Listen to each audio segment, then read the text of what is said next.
бізде қазақ халқы негізі өте дарынды, өте іскер халық.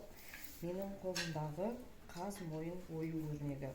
Жалпы бұл қаз ою өрнегіне келетін болсақ, қыз жасауында көбінше кездеседі.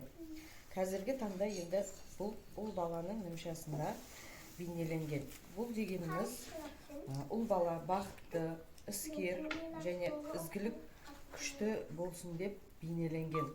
Сол себепті осы ою өрнекті ұл баланың nimшасына қазір мен бейнелеп шығамын.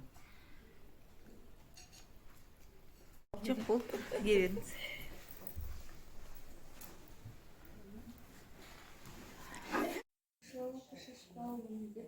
Шашбауы қыз деп, шашбауы шашы ұзын қыздарға, шашы ұзын қыздардың ақылы көп болады деген сенімдері болған ерте заманда. Сол үшін міне шашбауы мынандай шашбау негізі үш түрде болады. Көздері күмістен немесе алтыннан немесе маржан тастарынан жасалынады. Ана біз қазір үйден осыған ұқсатып